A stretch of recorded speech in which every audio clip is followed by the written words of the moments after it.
So for BEE approved auditors, this is what makes Navigator unique. It's the fact that it has SASSI 3502 compliant working papers.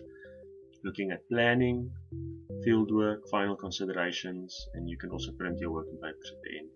So planning addresses engagement acceptance, understanding and assessing the client, your planning memo, and materiality. Fieldwork, there are fieldwork pages for each of the 7 elements. Final considerations, based on the SASSI addresses using third parties, getting written representations, looking at subsequent events. Are your documentation in order? Did you select a quality control review? What's your conclusion? And the BEE certificate being issued at the end. So if we look at planning, let's go to the planning memo. Planning memo would look like this. These are your working papers. So you have the client, measurement date, verification. This is the planning memorandum working paper. All working papers have a sign off by a preparer and a reviewer on top. So you would record this is when the planning meeting took place. These were the members, their roles, and then you have verification procedures where you, similar to caseware, those that are no caseware, this is where you would say yes, no, or not applicable to these procedures relating to the planning memorandum. We would go into detail in this in future videos. You can attach, at certain questions you can attach PDF documentation. This is where you look at your assertions, or these are the elements that are going to be worked on. Sorry, the assertions come later. You've got certain blocks where you can write larger descriptions. Down here it'll work out your fee budget automatically for you. What's nice is that at the end of every working paper you have a last question where you can actually upload as much additional documentation as you like. There's a place for additional comments and then an element conclusion. So there's a conclusion under each working paper. There's a conclusion that you select here. So the planning working papers, basically they look like that. If we look at fieldwork working papers, let's go to preferential procurement as an example. We would have a lead schedule. This is now field work for each of the elements. So you would have a lead schedule with the prior year and the current year figures and a variance, so that you can use this as a type of analytical review, and the auditor puts in his comments here.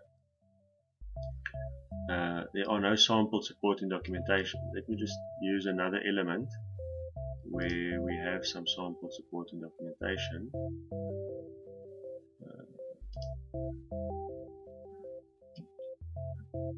Yes, so I've now gone to employment equity fieldwork working paper. You've got your lead schedule, which is basically the scorecard with the prior and current year figure scores, and then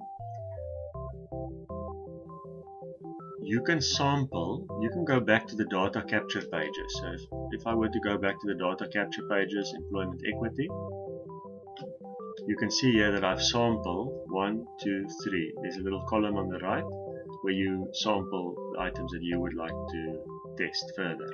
So we've sampled Smith, we've sampled Anderson, and we've sampled Zulu. When you sample them here, it automatically pulls them through to your working papers. Employment equity, and here we have Smith, Anderson, and Zulu. That line item has been pulled through here, and now this is where the power of Navigator comes in terms of verification. You can now go and say documents, review, and it opens up a block where you can either scan and upload supporting documentation into Navigator, or you can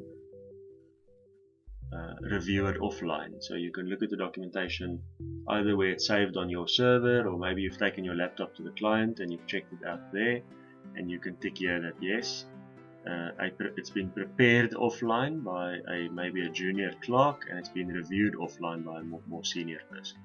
And it automatically logs that user's name and the date that it's been reviewed here.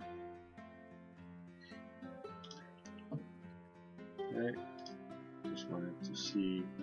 So in here we've got an example of where the contract and the payslip have been uploaded. So here's the contract.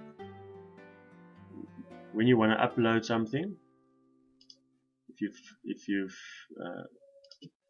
when you upload something, there's a choose file button here, so you can pardon me, you can upload the scanned document. And just to show you what it looks like, takes you to wherever you can upload it. When you upload it, it logs it or stores it down here. So for instance, this has been uploaded.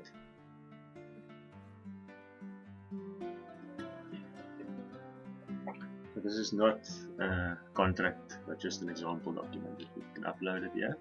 And then every document that's uploaded and then reviewed is signed off by a preparer and a reviewer on top here with the date. And similar to caseware, those dates can be amended for practical purposes, as auditors would know.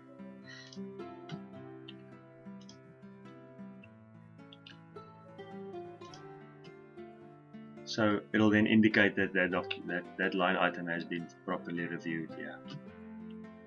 You can also go and select additional supporting documentation. So under each element there are some other basic documentation that one would require.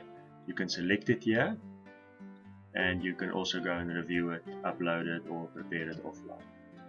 And then under each of the 7 elements you have verification procedures based on the SASE.